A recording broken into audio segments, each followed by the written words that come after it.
दोस्तों, यह कहानी है कैंची धाम के आश्रम क्षेत्र में स्थित गोविंद कुटी की। है एक ऐसी पुरानी कुटी की जिसकी दीवारें समय के साथ कमजोर हो चुकी थीं, जिसकी छत पुरानी हो चुकी थी, जिसकी लकड़ियां वर्षों का भार उठा उठाकर थक चुकी थीं। लेकिन कहा जाता है कि जब तक बाबा नीम करोली महाराज को इस कुटी की आवश्यकता थी, तब तक वह जर्जर इमारत जैसे किसी अदृश्य शक्ति के सहारे खड़ी रही। और जब उसे हटाने का समय आया, तो जो हुआ उसे देखकर वहां मौजूद लोग हैरान रह गए। आइए इस पूरे प्रसंग को शुरुआत से समझते हैं। कैंची धाम का वातावरण अपने आप में बहुत ही शांत और आध्यात्मिक रहा है। पहाड़ों के बीच बसा यह स्थान बाहर से देखने पर जितना साधारण दिखाई देता है, भीतर से उतना ही गहरा अनुभव कराता है। यहाँ आने वाले भक्तों के लिए यह केवल एक आश्रम नहीं था, ये उनके लिए श्रद्धा का स्थान था, जहां बाबा नीम करोली महाराज के चरणों में बैठकर लोग अपनी परेशानियां भूल जाते थे। कहा जाता है कि बाबा के आसपास रहने वाले लोगों के लिए आश्रम का हर कोना किसी न किसी स्मृति से जुड़ा हुआ था। ऐसा ही एक स्थान था गोविंद कुटी। पुराने समय में यह भवन आज की तरह पक्का और व्यवस्थित नहीं था। दोस्तों, पुरानी गोविंद कुटी एक साधारण सी 2 मंजिला इमारत थी। उसमें चूने की चिनाई थी। ऊपर एक बड़ा हॉलनुमा कमरा था। कैंची में कार्य करने वाले सेवक वहां रहते थे। नीचे की तरफ अलग अलग हिस्सों में सफाई कर्मचारी, चौकीदार और बाद में एक अनाथ महिला तथा कुछ जानवर भी रहते थे। ऊपर टीन की चादरों की छत थी और ऊपर जाने का रास्ता भी आज की तरह पक्का और सुविधाजनक नहीं था। पहाड़ की तरफ से लाई गई लकड़ी का एक मोटा चौड़ा तख्ता रखा गया था, जो प्रवेश द्वार तक पहुंचने के लिए जैसे एक छोटे पुल का काम करता था। दोस्तों सोचिए, आज जब हम किसी आश्रम की इमारत देखते हैं तो हमें उसकी मजबूती, सुविधा और सुंदरता दिखाई देती है। लेकिन उस समय की वह कुटी कितनी साधारण रही होगी। फिर भी वहां रहने वालों के लिए वह केवल एक मकान नहीं थी, वह उनके जीवन का हिस्सा थी। दिन में काम, सेवा, भक्तों का आना जाना और फिर रात के समय उसी कुटी में विश्राम। लोग रहते थे, सेवा होती थी, हंसी मजाक होता था और बाबा की उपस्थिति के कारण उस साधारण सी जगह में भी एक अलग ही अपनापन था। समय बीतता गया, साल गुजरते गए और धीरे धीरे वह पुरानी गोविंद कुटी कमजोर होने लगी। दीवारों पर समय का असर दिखाई देने लगा, लकड़ियां पुरानी हो गईं, छत की हालत भी पहले जैसी नहीं रही। लेकिन आश्रम का काम बढ़ता जा रहा था, भक्तों की संख्या बढ़ रही थी, आश्रम में व्यवस्था की आवश्यकता भी बढ़ रही थी। ऐसे में एक समय आया जब यह विचार किया गया कि पुरानी गोविंद कुटी की जगह एक नई और मजबूत इमारत बनाई जानी चाहिए।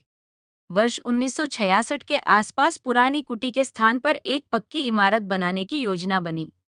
नई गोविंद कुटी में 6 कमरे बनाने की योजना थी। इस कार्य के लिए बाबा महाराज के प्रति समर्पित भक्तों ने अपना योगदान दिया। किसी ने धन से मदद की, किसी ने श्रम से, किसी ने निर्माण सामग्री जुटाने में सहयोग किया और किसी ने अपनी क्षमता के अनुसार सेवा की। सबके मन में एक ही भावना थी, यह निर्माण अपने लिए नहीं, बाबा के कार्य के लिए है। यही भावना भक्तों को एक दूसरे से जोड़ती थी। लेकिन अब सबसे कठिन काम सामने था, पुरानी कुटी को हटाना।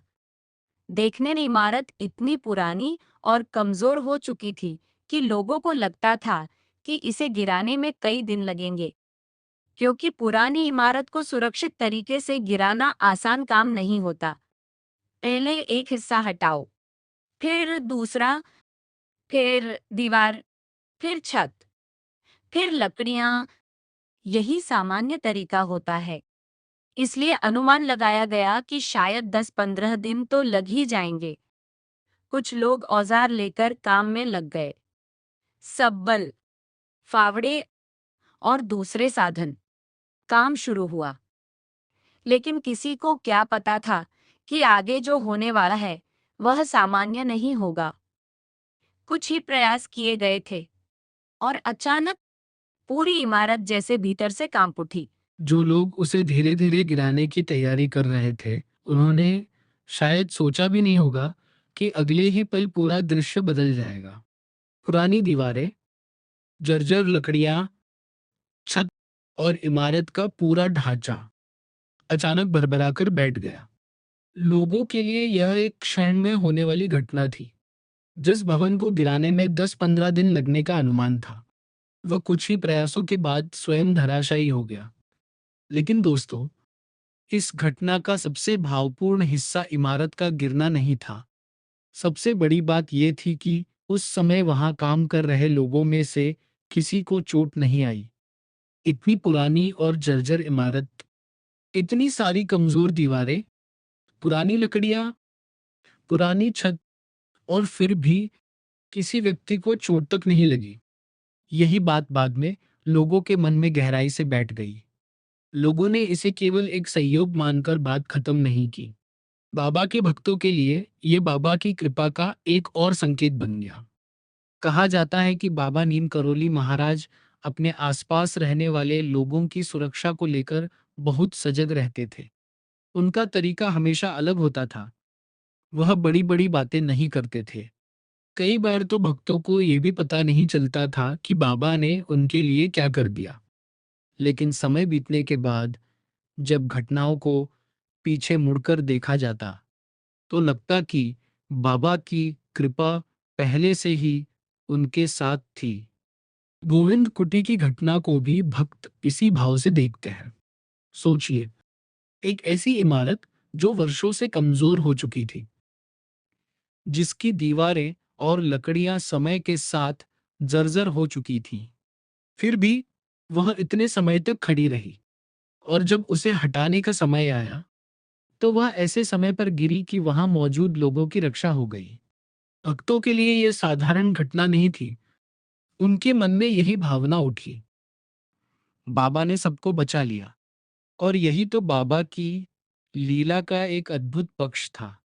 कभी बाबा सामने दिखाई देते थे, कभी उनकी डांट सुनाई देती थी, कभी उनका आशीर्वाद मिलता था, लेकिन कभी कभी उनकी कृपा केवल एक घटना के रूप में सामने आती थी, जिसे समझने में शायद समय लगता था। दोस्तों, यहाँ एक बात समझना बहुत जरूरी है। भक्ति का अर्थ ये नहीं कि हम हर घटना को चमत्कार कह दें, बल्कि भक्ति का अर्थ है कि जब कोई ऐसी घटना हमारे सामने आए जिसमें हमारी समझ से कहीं अधिक कुछ दिखाई दे, तो हम उसके पीछे छिपी कृपा को श्रद्धा से महसूस करें। गोविंद कुटी का यह प्रसंग भी भक्तों के लिए ऐसा ही भाव लेकर आता है। एक पुरानी कुटी जिसने वर्षों तक आश्रम के सेवकों को आश्रय दिया, जिसमें लोगों ने समय बिताया, जिसने न जाने कितनी बातें सुनी, न जाने कितनी प्रार्थनाओं की साक्षी बनी, और फिर एक दिन वह भी अपने समय की सेवा पूरी करके चली गई। कभी कभी किसी पुराने भवन को देखते हुए हमें केवल ईंट पत्थर दिखाई देते हैं, लेकिन जो लोग उससे जुड़े होते हैं उनके लिए उसकी हर दीवार एक कहानी होती है। उसकी सीढ़ियां यादें होती हैं, उसका दरवाजा स्मृति होता है, उसकी छत के नीचे बिताया हुआ समय जीवन का एक हिस्सा होता है। पुरानी गोविंद कुटी भी शायद वहां रहने वालों के लिए ऐसी ही थी, और जब वह अचानक गिर गई होगी, तो शायद वहां मौजूद लोगों के मन में केवल आश्चर्य ही नहीं आया होगा, बल्कि एक अजीब सी भावुकता भी रही होगी। क्योंकि एक भवन समाप्त हो रहा था, लेकिन उसी जगह एक नए भवन की शुरुआत होने वाली थी। यानी एक अंत के भीतर एक नई शुरुआत छिपी थी। पुरानी कुटी का जाना और नई गोविंद कुटी का बनना, यह दृश्य अपने आप में बहुत गहरा संदेश देता है। जीवन में भी तो ऐसा ही होता है। कई बार पुरानी चीजें इसलिए नहीं जाती कि सब कुछ खत्म हो जाए, बल्कि इसलिए जाती हैं कि उनके स्थान पर कुछ नया जन्म ले सके। लेकिन बाबा की लीला में सबसे महत्वपूर्ण बात केवल नया भवन बनना नहीं थी। महत्वपूर्ण बात थी उस निर्माण के पीछे भक्तों की भावना। किसी ने सेवा दी, किसी ने श्रम दिया, किसी ने अपना समय दिया, किसी ने अपनी श्रद्धा दी।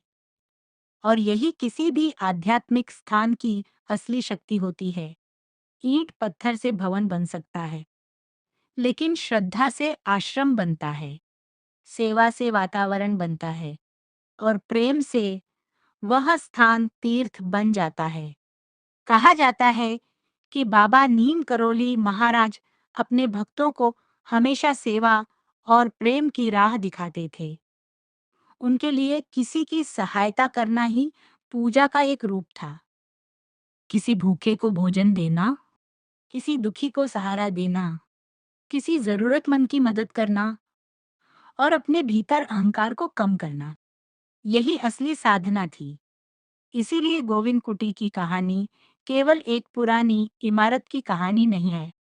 यह सेवा की कहानी है, यह विश्वास की कहानी है, और सबसे बढ़कर यह उस भावना की कहानी है जिसमें भक्त अपने गुरु के कार्य को अपना सौभाग्य समझकर उसमें योगदान देते हैं।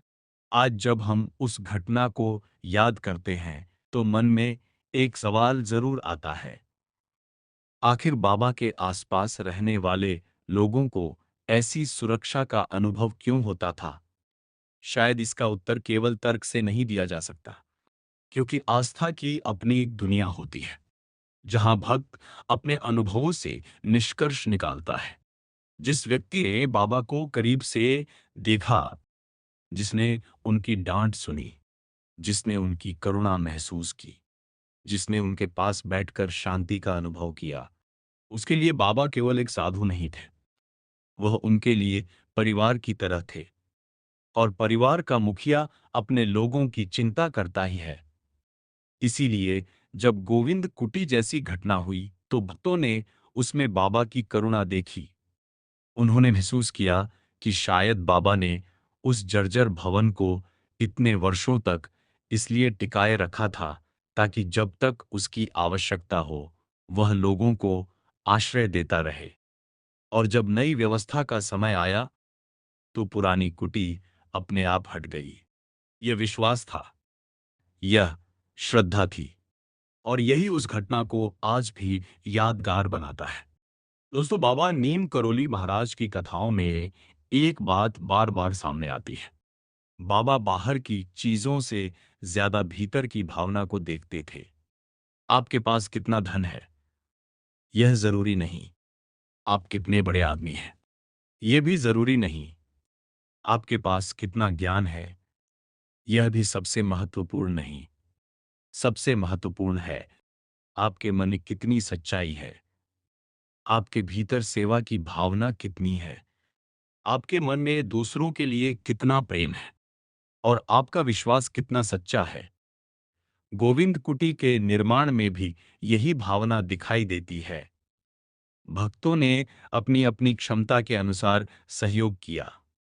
किसी का योगदान छोटा नहीं था।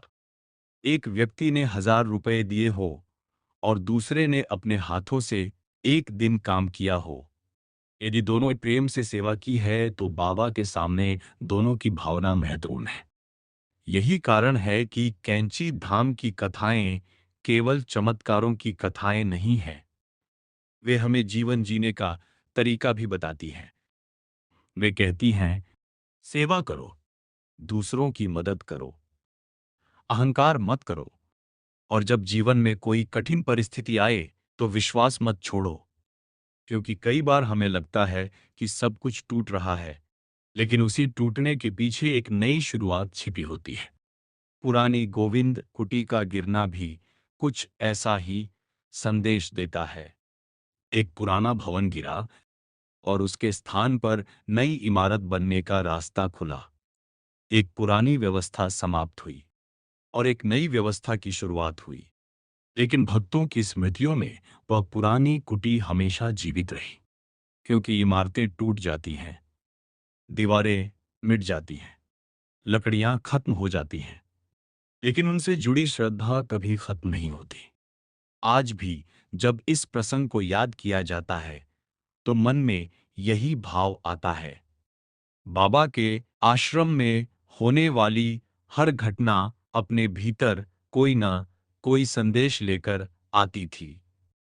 कभी संदेश सेवा का होता था, कभी प्रेम का, कभी विश्वास का और कभी सुरक्षा का। गोविंद कुटी की घटना शायद हमें यही याद दिलाती है कि जिस व्यक्ति का मन सच्ची श्रद्धा से जुड़ जाता है उसके लिए गुरु की कृपा केवल सामने दिखाई देने वाली चीज नहीं होती, वह कई बार अदृश्य रूप में भी साथ रहती है। और शायद यही बाबा नीम करोली महाराज की लीलाओं का सबसे सुंदर पक्ष है। वह अपने भक्तों को हमेशा यह अनुभव कराते रहे कि तुम अकेले नहीं हो। जब तक तुम्हें मेरी आवश्यकता है मैं तुम्हारे साथ हूं। दोस्तों, जीवन में हमारे सामने भी कई बार ऐसी परिस्थितियां आती हैं जब हमें लगता है कि अब कुछ नहीं बचा।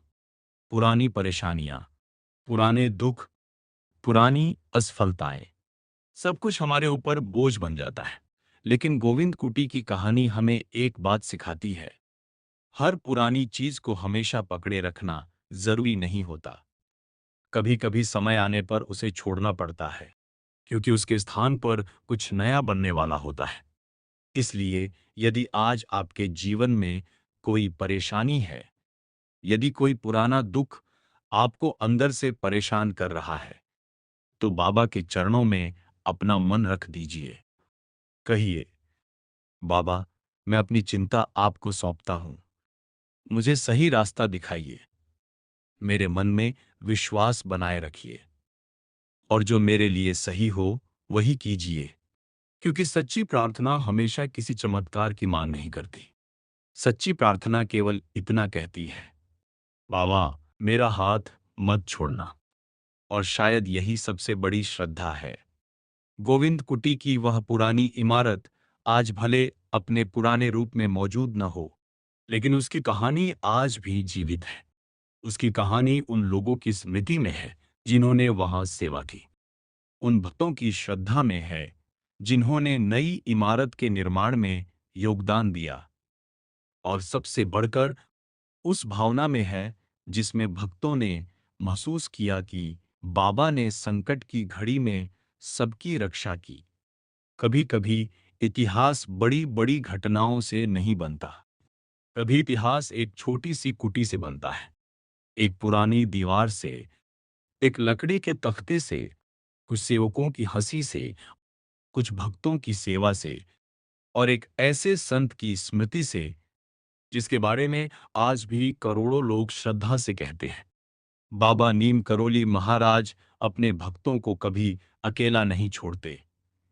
तो दोस्तों, यह थी गोविंद कुटी से जुड़ी वह भावपूर्ण कथा जिसे बाबा के भक्त उनकी कृपा और संरक्षण की स्मृति के रूप में याद करते हैं। दोस्तों, अगर आप बाबा नीम करोली स्टोरी चैनल से पहली बार जुड़े हैं और बाबा नीम करोली महाराज जी के चमत्कार और दिव्य संदेशों को